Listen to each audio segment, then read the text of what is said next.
Hello! എല്ലാവർക്കും good morning. അപ്പൊ രാവിലെ തന്നെ എഴുന്നേറ്റ് നേരെ പോയി നമ്മുടെ മീൻകുട്ടന്മാരെ അടുത്തേക്കാട്ടോ. അപ്പൊ അവന്മാര് ഫുഡിന് വേണ്ടി നമ്മുടെ അടുത്ത് തന്നെ വന്നിരിക്കുന്നുണ്ട്.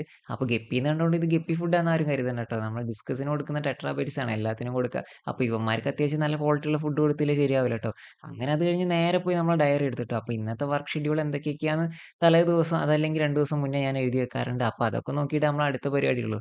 അപ്പൊ ഇന്ന് അത്യാവശ്യം വീഡിയോ എഡിറ്റിംഗ് ആണുള്ളത്. കൂടുതലും മീമാണ് ചെയ്യാനുള്ളത്. അപ്പൊ നമുക്ക് മീം വീഡിയോ ചെയ്ത് കൊടുക്കാനുള്ള ചെറിയൊരു ഓർഡർ കിട്ടിയിട്ടുണ്ട്. അപ്പൊ ആ പരിപാടിയിലേക്കാണ് ഇന്ന് പോകുന്നത്. ഇന്ന് അത്യാവശ്യം കുറച്ച് വർക്ക് ഉണ്ട് ട്ടോ ചെയ്യാൻ. പോസ്റ്റർ ഡിസൈനിങ്ങും വീഡിയോ എഡിറ്റിംഗും ഒക്കെ ആയിട്ട്. അങ്ങനെ ഇന്നത്തെ വർക്കൊക്കെ ഒരു വിധത്തിൽ ഒതുക്കി നമ്മൾ ക്ലയന്റിന് അയച്ചു കൊടുത്ത് പുറത്തേക്ക് ഇറങ്ങാനുള്ള പരിപാടിയിലാട്ടോ. അങ്ങനെ പുറത്തേക്ക് പോകുന്ന സമയത്തുണ്ട് നമ്മുടെ മുന്നിൽ ഇരുന്നിട്ട് ബിന്ദേച്ചിയും അമ്മയും കൂടെ ഡ്രസ്സ് എടുത്തുകൊണ്ടിരിക്കുന്നു. ഓണത്തിന് അവർക്ക് വീട്ടിലിടാനുള്ള മാക്സിയാണ് ട്ടോ എടുക്കുന്നത്. ഇത് നമ്മുടെ വീടിന്റെ അടുത്തുള്ള ഒരു ചേച്ചി സെയിൽ ചെയ്യുന്നതാണ്. ഇവരുടെ കയ്യിൽ അത്യാവശ്യം നല്ല രീതിയിലുള്ള കളക്ഷൻ ഉണ്ട് ട്ടോ. അപ്പൊ സ്റ്റാർട്ടിങ് തന്നെ എടുത്താലേ നല്ല കളക്ഷൻ കിട്ടുള്ളൂ എന്ന് പറഞ്ഞിട്ടാട്ടോ ഇവര് ഈ എടുക്കുന്നത്. അങ്ങനെ അത് കഴിഞ്ഞ് ഞാൻ നേരെ മുടി വെട്ടാൻ പോയി മുടിയൊക്കെ വെട്ടി തിരിച്ച് വീട്ടിലെത്തി. അപ്പൊ ഇന്ന് ഇത്രയേ ഉള്ളൂ. ഇഷ്ടപ്പെട്ട എല്ലാവരും കൂടെ ലൈക്ക് ചെയ്യുക, സബ്സ്ക്രൈബ് ചെയ്യുക.